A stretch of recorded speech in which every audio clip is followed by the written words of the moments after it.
Welcome to The Grow Show, powered by STIHL. On The Grow Show, we share ideas, tips, tactics, and insights to help you grow your landscaping business based on our team's 40 years of experience running a landscaping company and working with other owners and their teams to do the same. New episodes are released weekly on Wednesdays. Here's your host, Marty Grunder. Well, good morning, good afternoon, good evening, wherever the case may be. This is Marty Grunder from Grunder Landscaping Company and the Grow Group. Thanks for downloading the Grow Show, powered by STIHL. Today, we're going to talk to Jordan Smith from VSI by Boss.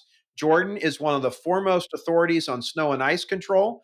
But first, a reminder, you can get the latest edition of the Grow Show delivered to your phone, tablet, or computer by subscribing wherever you get your podcasts or watch it on YouTube for an enhanced learning experience. The Grow Show is the greatest thing since eating healthy.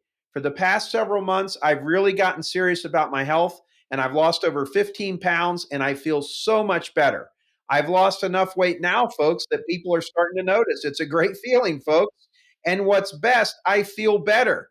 May me saying this inspire you to do the same if you need to. And by all means, when I see you in Grow, at Grow 2025 in Columbus, I hope you'll notice my efforts and pray that I stay on this quest and resist the temptations. When I look at all the benefits of being healthy, it's a great thing. But about those donuts, now on to the Grow Show, powered by STIHL. Jordan Smith, welcome to the Grow Show. Hey, thanks for having me, man. Super glad you're here. You and I have had a chance to spend quite a bit of time together in the last year or so.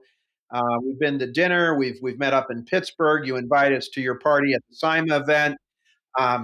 We have a lot in common, we have realized. And you're a very interesting person that I'm sure a lot of people watching know who you are. But I think there's a lot of people that don't. And whether or not folks listening to the Grow Show today, you're into snow or not, Jordan is a businessman with a capital B. So you're going to like him a lot. So let's get to know you, Jordan. Tell us a little bit about yourself, your family. Just help us get to know you. Yeah, thanks for the nice intro. So I'm just a guy from southern Minnesota.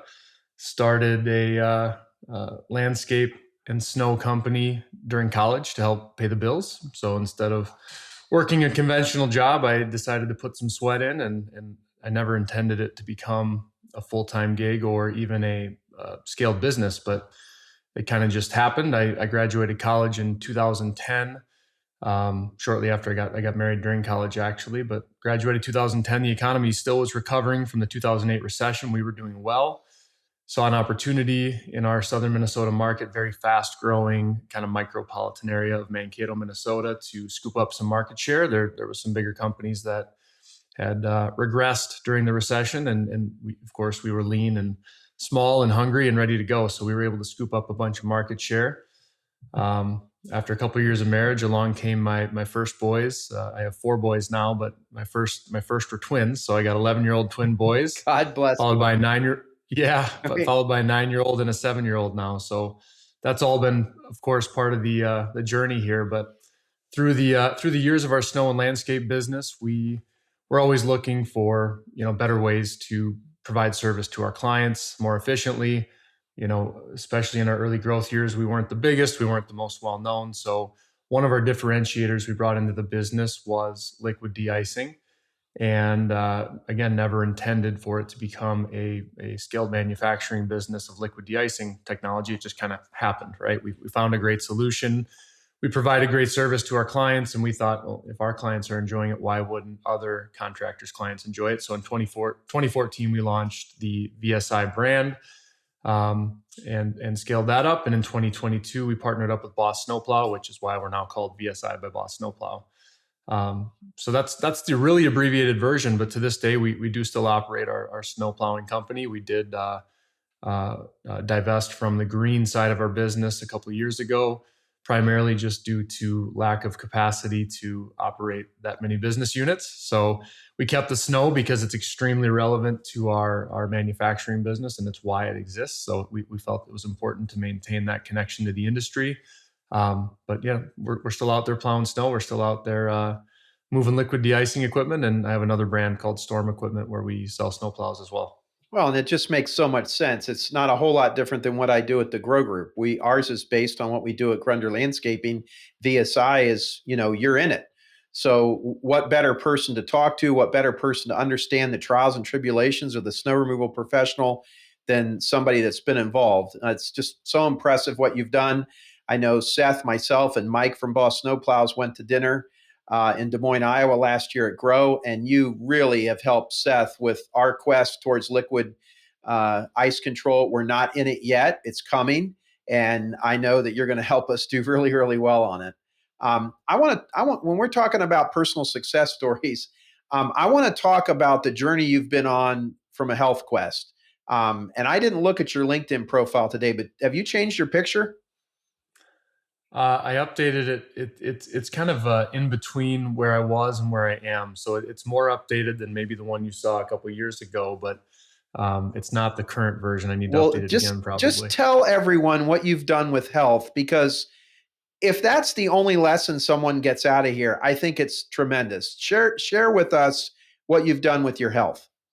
Yeah, I think the context is important. I'll make it brief, You don't but have to make it brief. We got time. it's the it's the pretty typical story.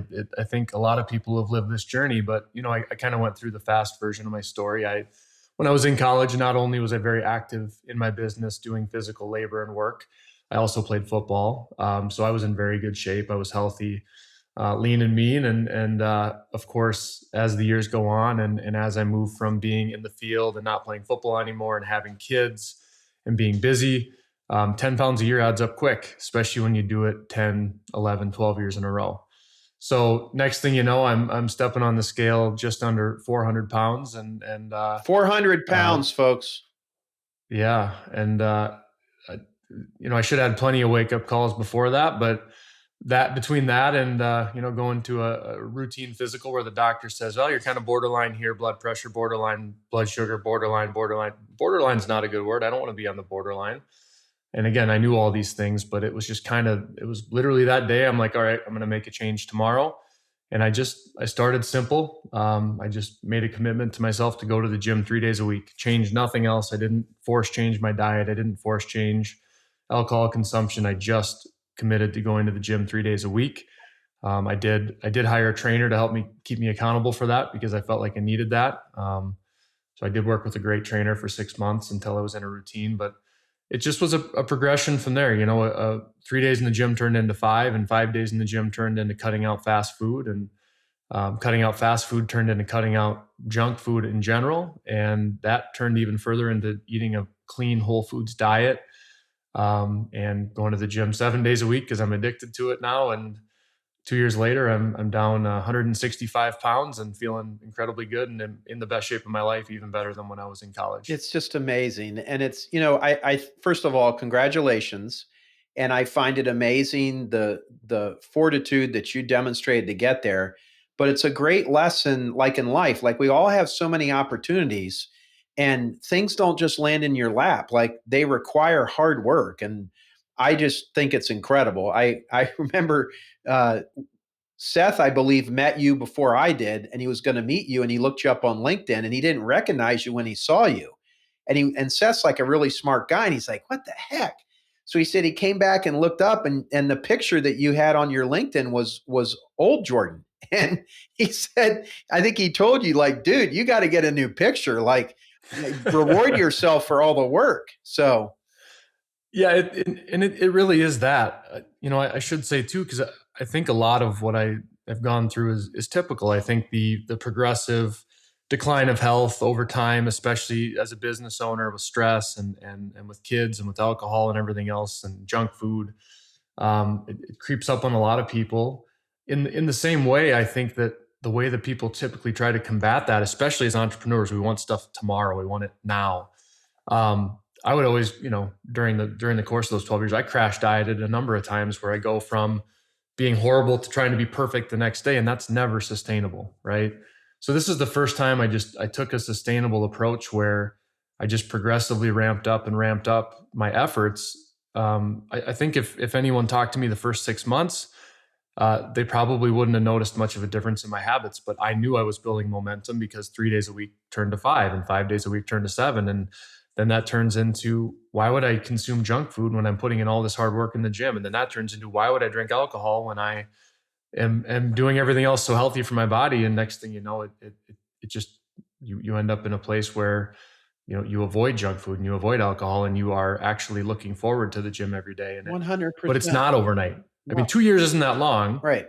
but in the scheme of, I think, how entrepreneurs think, it feels like a long time, but it's really not that long to go from 400 pounds to 230 pounds. I mean, Right. it's a pretty, Well, pretty rewarding thing. I've stood next to you. You could break me in two pieces. So congratulations. And I don't mean to get sappy on you, Jordan, but I think there's so many parallels to business success with what you're talking about. We had Lee Buffington from Thrive Outdoor on the Grow Show last couple episodes ago, and he's a very experienced pilot. He has a little twin engine plane, and twice the landing gear hasn't gone down on that plane, and he had to land it on its belly. So he finally got rid of the plane. He's got a different plane now. But he was talking about how the FAA and the air traffic controllers, he said, there's people are critical of the government, and probably rightfully so, that they don't run a whole lot of things that well. But he said in terms of that one, they do a great job. And he said, because if you get in trouble on an airplane, you got to remain calm, and you got to go back to studying the steps it takes to be successful. And I think, like, when I'm listening to you on your weight loss journey, first of all, it's inspiring to me. Like, I've lost 15 pounds. I want to lose another 10 before grow. So that's 25. That's not 150, but that's my thing. And I'm thinking, well, gosh, if Jordan did all that, I can do that. And I think the parallel, what I wanted to get to was, to me, when your vision is so clear for what you want for your business, the steps you need to take to be successful, they're really clear. And so, like, I got a box of payday candy bars in my office. I hand them out to the young kids here that can probably eat those things. I go buy it every day and I don't eat one, Jordan, because it's not worth it for me. Okay. I'll eat my cottage cheese, or I'll drink a protein shake over that. I'd rather have the payday candy bar, but I know what the results of eating that are going to be. So it's not worth it. And I commend you for sharing, and I commend you for the work you've done. And yeah, I appreciate that. And I couldn't agree more. I think it's a great parallel to business, because there is no magic bullet. I'm not saying that in business, there's not people that strike oil and get lucky, Yeah, or right. it can happen. But for the most part, the most successful people in business are the ones that consistently do the hard things every single day for a long period of time. Amen. It's the same as a diet. It's the same as a business. There is no magic elixir. There's no magic software. There's no magic piece of equipment. None of that. All those are just pieces of the puzzle. It's all about that consistency over the long haul and working on the right things. And if you do that, you can be successful. Well, and that's so much better said than what I said. That's it. Bingo. All right, let's talk about snow. You're one of the biggest leaders and voices in the snow industry. Talk to us a little bit today about your goal and your vision for snow. Get us fired up about snow. We probably have contractors that used to think, like I did, that snow was a pain in the butt. You shouldn't get involved in it. Talk to us a little bit about your work in the snow industry overall. Yeah, the snow industry is interesting because it's a big industry, but it's a very young industry. I think people don't realize that commercial snow and ice, as we know it, is really an industry that started in the 80s, the late 80s. I'm not saying there was no snow plowers in the 60s and 70s, but it was a different world. And in that time, it was business owners had their own snowblower, or their own shovel, or their own team of people with shovels, or their own pickup truck with a mechanically operated blade, and they just took care of their own snow. And candidly, like, people just drove on snow. Like, they just drove on snow. They walked on ice. We are now in a society where liability costs too much, and we can't afford to be walking on ice or driving on ice. People don't want to risk, walking across the parking lot in their or they don't want to risk their customers in high heels walking across their icy parking lot, because a single lawsuit costs more than 30 years of paying a contractor to plow their parking lot. So this industry is young, and because it's young, it's also fairly immature. If you look at more established industries, like, and these are trades that are not really similar to snow, but the fact that they're trades is why I'm using the analogy. You look at trades like plumbing, or electrical, or concrete, or building construction. Those are much more mature industries, and because of that, the standards are set much more deeply to the point where I never thought about that. Yep. Well, think about this for a second, Marty. If you own a commercial property and you call for a quote on a plumbing repair and you get 3 quotes, you might see like a 10% deviation between your high and your low quote. You might get your brand new Yeah. startup guy who's running Right. a special, but for the most part, you hire an established contractor, they're all going to be plus or minus 10%, right? And you're just going to pick the one that you feel the best about. You call that a commercial snow contractor for that same site, you might get one guy bidding 20 grand and the other guy's 200. Yeah. And the reason for that is because the standards are not set. I see. We don't have the same standard set. So what really my passion in the industry is obviously I'm passionate on the liquid de-icing side because that's something we've helped pioneer for the industry. But really what I'm most passionate about is help setting those standards, helping educate contractors on what their value is, how to price their work properly, how to properly recover their overhead and assets, because that's a challenging part of our business. When you have all this iron living on your balance sheet, how do you recover it properly? There is no set equation. If you're not renting the equipment, you don't know exactly what it costs per month. It's hard to price that into a job. And I see way too many contractors that have paid for iron, and good for them for having paid for iron, but they're not recovering it when they're bidding their work.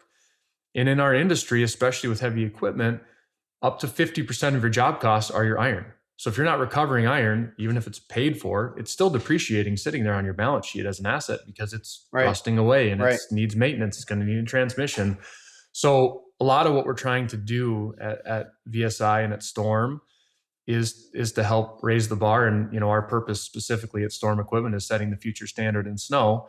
And can we set it alone? No, but can we be a part of helping educate? It's a lot like what you're doing with Grow. Right. You're trying to set those standards for our industry, the commercial and residential landscape, because we need that. It's also a fairly immature industry, right? People used to just do their own yard work and their own mowing and their own pruning and landscape maintenance and enhancements. I never thought about the industry being immature, but you're right. Because when I've been plowing snow a long time, but there really was hardly any innovation. It was a straight blade, it was the spinner on the back of the truck. We're using weather reporting stations now. We're using all kinds of technology. We've got a tool now that measures the salt. There's all kinds of things that you're absolutely right. So I think there's 3 things that came out of what I heard you say. There's pricing, quality, and equipment. Let's talk about those a little bit today. What are your thoughts on pricing? Are there any morsels or help we can give the aspiring or the entrenched snow removal professional that's with us today? Yeah, I think there's a lot of things we could do an entire episode or an entire series of episodes on pricing. Well, we'll bring you back and do it. Yeah, I should preface by saying every market has different pricing because every market gets different amounts of snowfall. A 100-inch snow market is going to be priced substantially differently than a 20-inch snow market. I see. Because in a 20-inch snow market, you still need all the iron, but you're only going to plow 4 or 5 times a year. So like a market like you're in, Marty, you probably get 15 to 20 inches of snow a year. In our market here, we're getting 55 to 75 every year. Yep. And in Minnesota, we almost never don't get snow. And in your market, you might get years with no snow at all, or just rain or just sleet, right? But you still have all that iron sitting ready to work. So you have to recover that whether it snows or not. So what I'd love to see the industry move towards, and it's starting to, is some form of built-in guaranteed asset recovery in our contracts. Got it. Contractors that are taking the risk on millions of dollars of iron hoping it snows is just crazy to me. And it's the reason that we see people come and go from this industry so often, because they will have 3 great years in a row and they're banking up a huge bankroll and they're making huge money. There's great margins in snow if you price it right. But then you get 3 bad winters in a row and they've burned up all their cash on iron and they go to liquidate and they got nothing left. And had they properly recovered that iron, they would still be in business because they would have that money in retained earnings or in the bank or wherever it may be. They wouldn't be broke. So the problem is that as long as there's contractors out there, or a substantial number of contractors out there willing to take the risk on whether it's going to snow or not, it's going to be hard for contractors who are building a sustainable business to get their pricing model accepted. Now, again, I'm seeing it more and more that seasonal contract type work is becoming more acceptable to property managers, but a lot of it comes down to educating the property managers too, because it's advantageous for a property owner or manager to have a reliable snow company that they can hire every single year that does a great job for a fair price. And the only way you can promise to do that is if you're profitable and can sustain your business. And if you educate them on the proper amount of equipment it takes to service their site, and you show them what it costs for you to retain that equipment, to be able to service their site, and help them understand that that's why the base contract is this much, and then anytime it snows, it's this much. Now you have a sustainable model where even if it doesn't snow, at least you're not losing money. So that, I mean, that's kind of like what I would love to see. No, it makes total sense. And as I'm listening to you, I think the farther south you are in snow, probably the easier it is for a property owner to take a chance on someone. The more snow you have, the warts are shown that somebody can't handle it, and away we go. We just signed a contract with a hospital. It's a zero tolerance site, and we're excited. It's our first one like that. I mean, in the last 4 years, Jordan, we've gone from half a million square feet. Should be somewhere around 15 million square feet this year. So we're growing like gangbusters, and we're learning a lot. And the pricing thing, you're right. Like if there's a big snow this winter, you're probably going to see some contractors not be able to perform, and that'll be helpful. You're there, and away we go. But your comments on pricing. Let's jump over to quality. What are Jordan's comments or nuggets of improvement ideas on quality? Yeah. So there's a lot of different avenues here as well, but just some high level.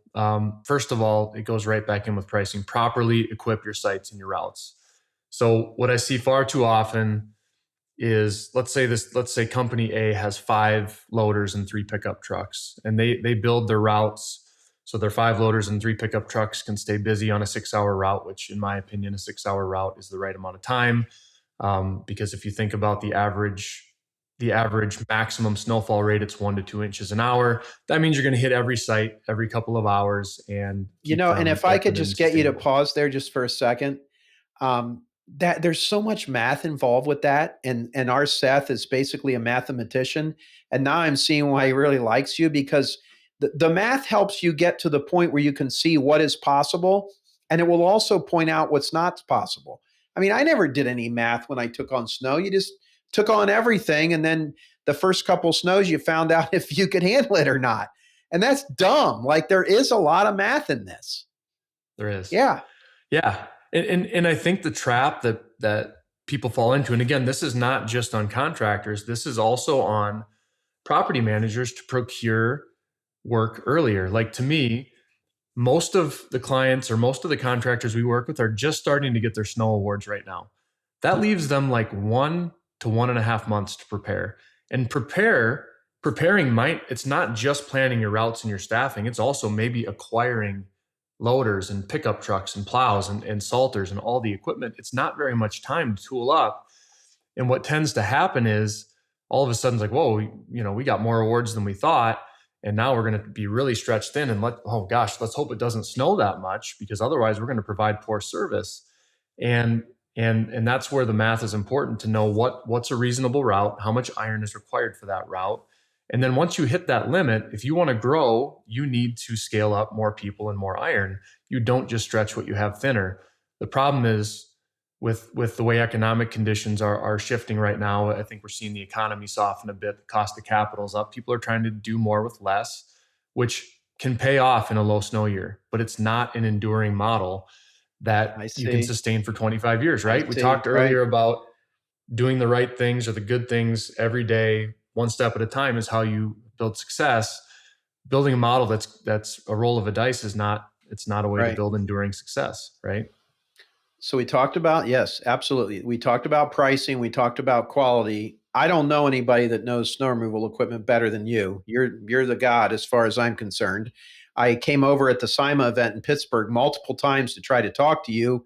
And you were you were holding court, brother. You had people 4 or 5 deep getting ready to talk to you. And I think people have never met you are understanding today, you know this stuff. And we've learned a lot from you. Let's talk about the equipment. And by all means, give a plug for VSI and Boss. We run Boss. All of our plows, our salters, our boxes, they're all Boss. We love Boss.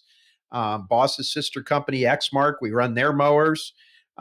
We've got the Z Spray, which is also made by the Toro Corporation. So let's talk a little bit about equipment.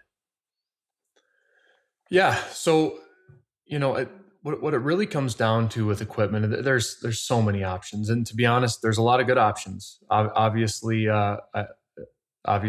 Boss has a very extensive product line, and you can basically do every different type of work in snow with Boss equipment. Some of my personal favorites are the Snow Raider products. I don't even know that we would have the business we have today without the Snow Raider. And tell everyone what And the Snow Raider is, just in case they don't know. yeah, so the Snow Raider is essentially a ride-on. Picture a stand-on lawnmower, but it's a stand-on snow plower. And going back to the math discussion, in our world in southern Minnesota, we can replace 5 shovelers with 1 Snow Raider operator. Yeah, and in a world where labor is hard to procure, especially grunt labor, where you're working in the middle of the night shoveling snow in the freaking cold weather, Snow Raider is a great way to have to hire less bodies to do the same amount of work with a lot less pain and stress on those operators as well, because instead of hand shoveling, they are able to mechanically operate. Additionally, those Snow Raiders have liquid or salting attachments. So now instead of, I always call it chicken feeding your salt onto the sidewalks, you can just drive down the sidewalk and drop spread a nice pattern, or drive down your sidewalk and spray liquids. It's a huge win in terms of labor and efficiency. Quality of work goes up because anytime that you can reduce strain on your staff, you're going to have higher quality of work. So that's absolutely huge. And I also think, don't discount what a Snow Raider does for the culture of the business, that we care enough about our people. We're going to put them on something that'll do it 5 times as fast. And I've never run one, but they look like fun to me. So they are fun. So they seem like something that, I'm kind of a redneck, so maybe not everybody would like that, but they look like fun. Yeah. And then as far as truck plows, I'm not the right guy to talk about truck plows, because our snow business is a little bit unique because we have not run truck plows for many years. We are primarily heavy equipment driven. Again, because we're not landscaping anymore, we don't have a big fleet of trucks. We're trying to keep busy in the wintertime, but certainly most people are. So truck plows are a natural fit, because you have expensive iron assets in the form of trucks that you're already using in the summertime for your landscape work or concrete work or asphalt work or whatever it might be, that we can now get production from in the wintertime. I will say that I'm seeing more and more a shift towards heavy equipment snowplows. And the reason for that is a few things. It's the same labor discussion as the sidewalk crews. You can do 3 to 4 times the amount of work with a loader as you can with a truck. So you don't have to hire as many bodies. And the other thing is the size of the sites that we're plowing are getting bigger and bigger. Health campuses are getting massive. Huge. Corporate campuses are becoming massive. Distribution centers are taking over our economic footprint, because a lot of our world is going to e-commerce. So instead of retail stores, we're building more warehouses, and those are some of the largest parking lots in our country. And with that size parking lot, a truck is almost like a flea on an elephant, right? It's too small. You need something bigger, something more potent that can move more snow. So we're seeing a lot of shift to heavy equipment, but certainly in a world of a fleet of trucks, having a good truck plow is something you have to have. And then when it comes to heavy equipment attachments, the technology's grown a lot. I mean, you start with your very basic push box, which I think ProTech innovated in the early 2000s, late 90s, maybe even earlier than that, but that's when they started getting popular, to the point now where we have full floating edge system plows from companies like Arctic and Metal Plus. And you have also plows that have mechanical or hydraulic wings on the outside, so that they can be a push box or a straight blade or anywhere in between. Right. Yeah. The technology has really come a long way and gotten us to a place where you can just do so much more work with so many less people. Let's morph a little bit into best practices. And, I don't know who the pioneer was this, but one of the models that we use, I think we have about 70 Boss pusher boxes now. And close to us, there is a hotel, 2 apartments, and a school that are all within about a third of a mile of each other. So we have a boss box on each one of those sites. It faces as close to the street as we can. It says Grunder Landscaping's emblazoned on it. And then that loader goes in there. It's a smaller John Deere loader, articulated loader. It goes in and does those lots. You leave the box there. You drive the loader down the road with the bucket on it. You take the bucket off when you get in the lot. You hook up to the pusher box and you do that. Years ago, it was all the trucks that you drove. And yes, it is a little bit of an expense that you have to have a loader and you got to have a pusher box. But Jordan, I'm watching what we're doing now and what I used to do with a, angle old Western snowplow. And I'm just like, my goodness, is this the way to go? What are your thoughts on that method? What other best practices and pitfalls do you want to share? How can you help us avoid pitfalls, and what other best practices can you share? Yeah. So what you're describing is what I would call route work. So there's really two ways to handle your snow work. On your very large sites, like maybe maybe the hospital site that you were referencing earlier, the site is so large, you're going to dedicate fleet to that site and it's just going to live Right, there. exactly. That's the only place That's it's it. going to We work. got a right? salt depot on site, and that's exactly right. It's like like a little home base on the site, right? So that's going to be your dedicated fleet to sites. I was just looking over at my other screen over here because we actually just recently did a survey. I'm going to pull up a few of the responses here because I think it's very relevant to the context. Because one of the questions we asked the respondees is how many of your sites are route work, like you described, and how many of your sites have dedicated fleet on the sites. And it looks like, based on 410 responses, it's about 60-40. So 60% of people said that they are primarily doing route work, where they are driving their machines and their trucks and their loaders site to site to site. And the other 40% are saying we primarily work on large sites where we dedicate the fleet to the site. I think if you would have asked this question 10 years ago, it would have been like 99 to 1. It would have to be. Right. Yeah. Right. You never used to see stuff parked there. It all would come in. You'd mobilize and go there. Yep. Yeah. Exactly. So we're seeing a big shift there. And you're exactly right, Marty. The what I described earlier, the shift towards heavy equipment, and a lot of it has to do with just the efficiency of the labor, the efficiency of the attachments that have come to market. But then it's also just, again, the size of some of the sites we're working on. Like some of these big box stores now have 15-acre parking lots. 20 years ago, they did not have, unless it was a shopping mall, they didn't have 15-acre parking lots. Right. And these distribution centers, some of these are 50 or 60-acre, or even 100-acre parking lot or parking and driving areas. Right. Like they're just massive Right. amounts of To store truck trailers and all that. Yeah.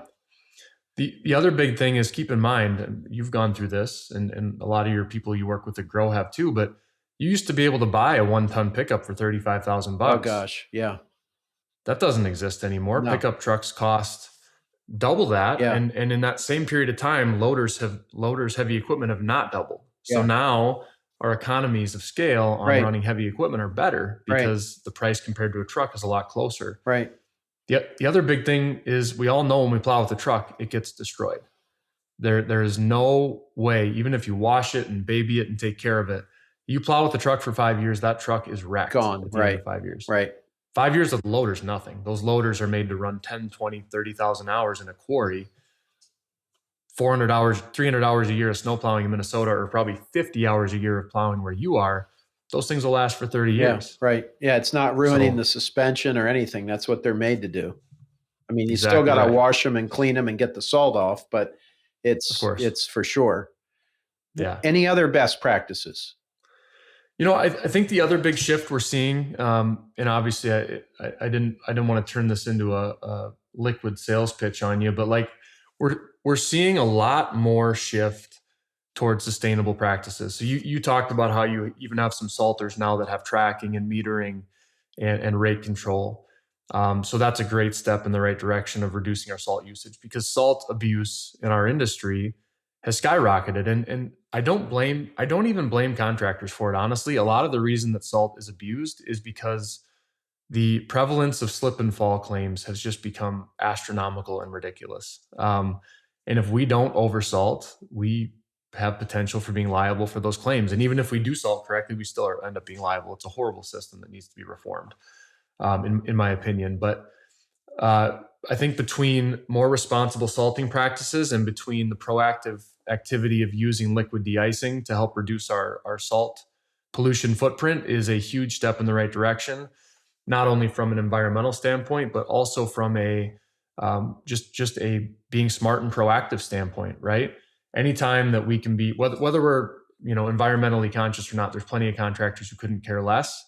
And that's not even what I'm trying to appeal to. I'm trying to appeal to the fact that anytime there's a better, more efficient way to do things, why the heck wouldn't we do it? So if we can buy a salter that puts the right amount of salt down, we should do that. If we can buy a liquid system that helps reduce the amount of salt we use, it's the right thing to do. Right. It's the right thing to do. Exactly. So great information. Let's move over to something that, I've heard some of in our peer groups. We have over 200 companies now in our peer groups at the Grow Group, Jordan. And some of the ones doing snow have quite frankly gotten involved with some national broker programs. Some of them have had good experience, in fairness. And we probably don't hear about that so much, just because if things are going well, you don't, it's the guys I've heard that didn't get paid, the national broker programs. Do you have anything you could share in terms of that insight today? Yeah. I think it's, if you look at like almost again, going back to the fact that it's an immature industry or a young industry, this is a pretty common life cycle for any industry. It starts off, your early adopters, they come in, the ones who do it right make a ton of money. They do really well. When people start seeing an industry having a bunch of successful businesses making huge margins, doing really well, naturally capitalism dictates that the big guys are going to want in. So in around, I'd say 2013, 2014, that started happening, and private equity and aggregators started moving into our industry.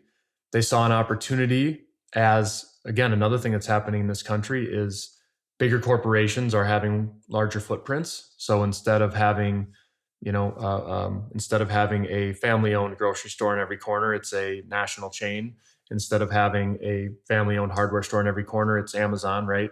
So as you get these national models, aggregators see the opportunity to make one stop at corporate headquarters for Amazon and say, hey, we'll take all of your Amazon sites and we will procure the contractors, right? Well, now they know there's a ton of money in this industry, so there's plenty of room for them to get a cut. And they know that they have the clout to go in front of a boardroom at Amazon and book up 300 sites. And that's all fine and good. Honestly, to some extent, the brokerage system is necessary because Amazon is so large. And I'm just using Amazon as an example. There's Walmart, there's Target, there's Best Buy, there's all these companies. But they're so big, they can't afford to be hand-picking contractors for 2,200 sites. It's not practical for them administratively. So they hire these aggregators. And in the early stages, I think these aggregators were taking a fair cut, 10 to 15%, to basically handle the paperwork and to procure the contract and find the contractor. But again, as they saw the opportunity to take advantage of contractors who don't know their numbers so well, they started taking a 40% cut and a 50% cut. And they are now leaving these contractors in a position where they see this guaranteed contract, because a lot of these national contracts are flat rate monthly contracts, and a small up and coming contractor sees it and says, ooh, 10 grand a month. That's a lot of money for my business. I'm going to take it, even though that site should be going for 30 grand a month. Right. So greed is really what it comes down to. Greed entered the industry, and there's been aggregators and brokers that have taken advantage of that. There's also some good ones. They are not all bad. The hard thing is knowing which is which. And the only way to know that is just look at what they're offering for a price. If they're offering a fair price and they have a good reputation with, other people in the industry, it's probably a safe bet to work for them. If they have a horrible reputation in the industry and they're offering you half of what you think the site should be, that's a big red flag. And that's a really obvious example, but right. That's kind of the way to look at it. Right. Yeah, and I could see where that's scary. We have a major site that we were informed that is going to go to one of those, and our customer is not happy at all because he loves us. And we've not let him down. We've had the contract 3 years, and he said, you guys are so much better. I don't want to lose you, but here's what I got to do. So we'll see what, maybe I can talk a little bit more educatedly about that. I don't know if we want to go with the group or not. We'll see. But yeah, that's frightening. And thanks for laying the insight. This. Well, and I would say this, Marty, in my opinion, and I've seen it, a good broker, the first question, if they actually care about the clients they're working for, the first question they should ask the client is, who are your existing contractors and are you happy with them? And if the answer is yes, you should be their first phone call and they should be offering you I a fair price see. for that Yeah, site. I see. That makes sense. Yeah. If they Yeah. didn't do that, then Right. maybe it's a red flag. Right. That makes sense. Well, we've gone into snow here in a big way. We've totally changed our mindset. We used to be one of those guys that grumbled about it, said it ruined the equipment. We don't want to do it. It's cold. Our whole mindset has changed. One of our most enthusiastic snow managers, Jordan, 3 years ago said that, he didn't want to do snow. And now he's probably our biggest cheerleader. We've changed our language and our narrative around that, and we've learned a lot. Is there any other advice you have for someone like myself that's trying to grow snow and how we've come up in the last couple of years? Yeah, I think a lot of it is just the mindset about snow, because I've heard this from you a few times, not only with your own business, Marty, but with people you Yeah. talk to at Grow, Oh, and yeah. people that I was fortunate to meet at Grow over the years as well. It was super exciting this past year to do a session on snow and liquids at Grow. I And just you thought were that was you were awesome. fabulous. I appreciate You that. were. But I think it's a mindset thing. Like, I think that if you view snow as a yucky, horrible, awful, I'm not going to sleep, it's going to be cold and miserable thing, then that's how it's always going to be. It's mindset, right? Same with the diet, same with scaling your business. Like, if your mindset is grumpy and grouchy and this industry's horrible, then that's how your business is going to run. When you realize that what we're providing is like an essential service, Yes. like I think you could even argue that snow removal is like an emergency service, Yes. because if 100%. the snow does not get Right. moved, people can literally die. Like, if someone is in a hospital and the ambulance can't get into the hospital, like, that's literally an emergency service. Or even less directly, if someone is in a Walmart store and they have a heart attack on the floor and the ambulance can't get there because the snow is not plowed, it is literally an emergency Well, service. Or if there's a fire or anything yeah, else. I will tell you, I'm super excited that we've got our first hospital. I'm also worried. I mean, we're all worried. But if you don't put yourself out there, Jordan, if you don't try new things, if you don't make commitments to some things and get out of your comfort zone, I don't see how you grow and improve. So you have been fabulous today. This has been an awesome discussion. Definitely want to have you back. We're going to see it grow again in Columbus. Um, any other last words of wisdom or anything that we didn't share that you think we should? No, I mean, I think we covered most of it, Marty. I think, kind of what I was just wrapping up with there is this is a serious industry. It's a great industry. It's very profitable. It's very rewarding. You can build a team that is passionate about snow. I know it's not for everyone, but Yeah, we right.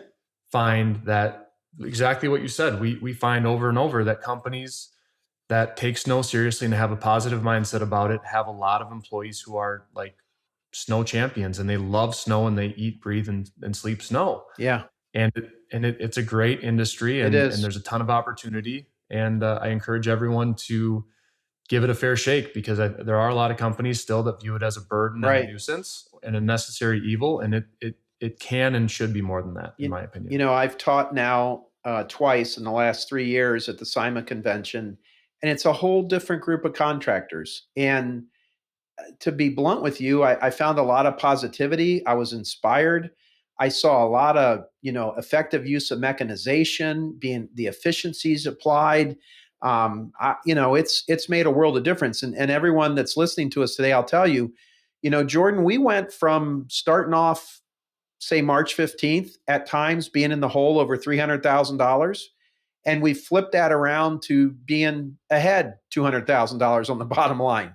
So a full $500,000 swing before you start into the stuff that is really consistent that you can make money in.